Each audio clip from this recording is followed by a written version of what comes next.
ప్రైస్తల ప్రభును రక్షకుడైన యేసుక్రీస్తు పరిశుద్ధ నామమునకు వందనాలు, కృతజ్ఞతలు. మీ అందరికీ కూడా స్తోత్రములు. మరి దేవుడు ఈరోజు మనకు అనుగ్రహిస్తున్నటువంటి వాక్యములను ధ్యానించుకుంటూ ఆశాభావం చేత ఆశీర్వదించబడదాము. విలాప వాక్యములు 3వ అధ్యాయము 23వ వచనమును దేవుడు ఈరోజు మనకు అనుగ్రహిస్తున్నారండి. ఆ వాక్యము విలాప వాక్యములు 3వ అధ్యాయము 23వ వచనమును దేవుడు మనకు అనుగ్రహిస్తున్నారు. ఆ వాక్యము, అనుదినము నూతనముగా ఆయనకు వాత్సల్యత పుట్టుచున్నది, నీవు ఎంతైనా నమ్మదగిన వాడవు అని దేవుడు తన వాక్యం ద్వారా ఈరోజు మనల్ని దర్శిస్తున్నారండి. ఎలా మన దేవుడు ఎంత కృపగల దేవుడు, ఎంతగా ప్రేమించే దేవుడు, ఎంత కనికరము కలిగిన దేవుడు మనకు తెలుసు కదండి. వాక్యము తెలుసుకున్న రోజు నుంచి కూడా, ఆయన మీద ఆధారపడిన రోజు నుంచి కూడా, వాక్యము విన్న రోజు నుంచి కూడా మనం ఎంతగానో ఆ దేవుని మీద ఆధారపడిపోయి ఆ కృపను, ఆ ప్రేమను, ఆ వాత్సల్యతను అనుభవిస్తూ వస్తున్నాం కదండి. అందుకే దేవుడు అంటున్నాడు ఈరోజు మళ్ళీ, ఆ వాత్సల్యత ఎలా ఉంటుందంట మన పట్ల అంటే, అనుదినము నూతనముగా ఆయనకు వాత్సల్యత పుట్టుచున్నది అని అంటున్నాడు. ఇహలోక పరంగా స్నేహితులైనా, తోడబుట్టిన వారైనా, పిల్లలైనా, భార్య అయినా, భర్త అయినా, అంటే మనుషుల ప్రేమ వ్యత్యాసంగా ఉంటుందండి. అంటే ఒక్కొక్క పరిస్థితిని బట్టి మారిపోతూ ఉంటుంది, ఒక్కొక్క కార్యమును బట్టి మన ప్రేమలో మార్పు ఉంటుంది. కానీ దేవుని ప్రేమ ఎటువంటి ప్రేమ అంటే మారని, మార్పు లేని ప్రేమ అండి. ఆ ప్రేమ ఎలాంటిదంటే ఆయన అంటున్నాడు, ఆయనకు అనుదినము నూతనముగా వాత్సల్యము పుట్టుచున్నది. అంటే దినదినమునకు మన ఎడల నూతనంగా, అంటే ఏ రోజుకు ఆ రోజు కొత్తగా దేవునికి వాత్సల్యత పుడుతున్నదంటండి. వాత్సల్యత అంటే ప్రతి విషయములో ప్రేమ కలిగి, కనికరము కలిగి, ఆ కృప మేడం మనకు తోడైవ్వండి, మనల్ని ఆదరిస్తూ ముందుకు నడిపించే వాత్సల్యత పుట్టుచున్నది అని దేవుడు మాట్లాడుతూ, ఆ తర్వాత ఎందుకంటే నీవు ఎంతైనా నమ్మదగిన దేవుడవు, నమ్మదగిన వాడవు అని అంటున్నాడు. అంటే దేవుడు ఆ వాత్సల్యత, ప్రియ సహోదరి సహోదరుడా, ఈరోజు ఒక సమస్య రాగానే, లేక ఇంకొక కష్టం రాగానే మనం ఏమైపోతున్నామండి, దేవుడు నన్ను ఎందుకో మర్చిపోయాడు, ఆయన నా ప్రార్థన విన్నా, లేక దేవుని కనికరం నా మీద ఉంటే ఈ సమస్యలు ఇంత ముమ్మరంగా నా మీద వచ్చి పడేది కాదు. ఒకదాని తర్వాత ఒకటి నేను అనుభవించాల్సిన పరిస్థితి కూడా ఉండేది కాదు. నేనైతే ఈ సమస్యలు తట్టుకోలేని స్థితిలో ఉన్నాను, మరి ఎందుకు ఇలా జరుగుతుంది దేవా, నా మొర నీకు వినిపించట్లేదా అన్నాడు. దావీదు కూడా అడిగాడు కదా, నా మొర నీకు వినిపించట్లేదా, నా ప్రార్థన నువ్వు ఆలకించట్లేదా, నా కన్నీరు నీకు కనిపించడం లేదా ప్రభు అని అడిగిన విధంగా మనం కూడా దేవుని దగ్గర అడుగుతూ పోతున్నాం కదండి.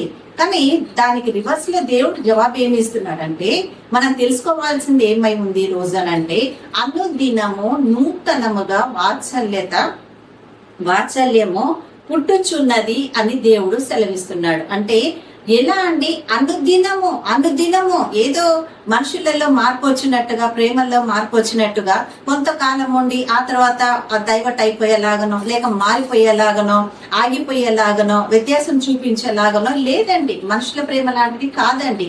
కానీ దేవుని వాత్సల్యత ఎలా ఉందంట, అనుదినం అంటే మనము జీవించి ఉన్న ప్రతి రోజు కూడా నూతన, ఎందుకంటే ఆ రోజు దేవుడే మనకు అనుగ్రహిస్తున్నాడు కాబట్టి ఆ రోజులో అనుదినము దేవుడిచ్చే ప్రతి రోజు కూడా నూతనమైన వాత్సల్యత పుట్టుచున్నదంట అండి. అంటే దేవుని వాత్సల్యతలో నువ్వు నిలిచి ఉన్నప్పుడు నీకు వచ్చిన కష్టమైనా, నీకు వచ్చిన శ్రమ అయినా, నీకు వచ్చిన దుఃఖమైనా, నీకు వచ్చిన కరువైనా, నీకు వచ్చిన లేమి అయినా, ఏదైనప్పటికీ కూడా దేవుడు నీ పట్ల వాత్సల్యం చూపిస్తున్న దేవుడు ఈ రోజు నీతో ఉండగా నువ్వు భయపడాల్సిన అవసరం ఏముంది సహోదరి? ఈ రోజు కృంగిపోవాల్సిన స్థితి లేదు కదా.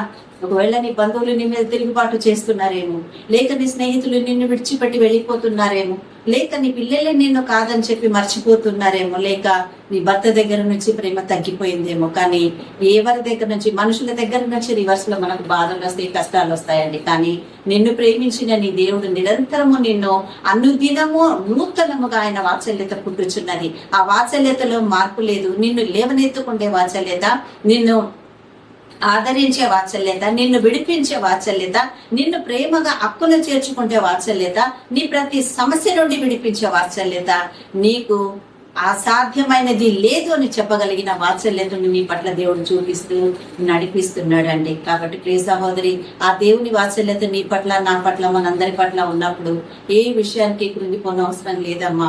ఇంకే విషయానికి కూడా భయపడాల్సిన అవసరం లేదు. మన దేవుడిచ్చే వాక్యాలు మనల్ని ఆదరించేవే కదా, బలపరిచేవే కదా, నిబ్బరముతో నింపేదే కదా, ధైర్యపరిచేవే కదా. మరి అటువంటి దేవుడు మనకు తోడుండి ఆయన ఈరోజు నీకు దగ్గరగా వచ్చి ఆయన మాట్లాడుతున్నాడు. అనుదినము నూతనముగా నా వాత్సల్యత పుట్టుచున్నది అని అంటున్నాడే. ఆ వాత్సల్యత నిన్ను ఈరోజు బాధ పెట్టేది కాదు, నువ్వు కృంగిపోయేది కాదు, నువ్వు నలిగిపోతుంటే చూస్తుండేది కాదు, నువ్వు బాధపడిపోయి అంగలార్చుచుంటే నిలబడిపోయేది కాదు. అటువంటి గొప్ప వాత్సల్యతలో, పుట్టుచున్న వాత్సల్యతలో దేవుడు ఈరోజు నీకు తోడై ఉండి నిన్ను ఆదరిస్తానని మాట్లాడుతూ, ఎందుకంటే ఆ దేవుడు ఏమై ఉన్నాడంటే నువ్వు ఎంతైనా నమ్మదగిన వాడవు అని సెలవిస్తున్నాడు. ఆ నమ్మదగిన దేవుడే ఈరోజు నీ పట్ల వచ్చి వాత్సల్యత చూపిస్తూ నీతో మాట్లాడుతుంటే ఇంకే విషయానికి కృంగిపోతున్నావు సహోదరి, సహోదరుడా? భయపడకండి. దేవాది దేవుడు తోడై ఉన్నాడు, ఆదరించే దేవుడు తోడై ఉన్నాడు, బలపరచు దేవుడు తోడై ఉన్నాడు. అందుకే ఆయన అంటున్నాడు, ఈరోజు నువ్వు గ్రహించాల్సింది ఏంటిది?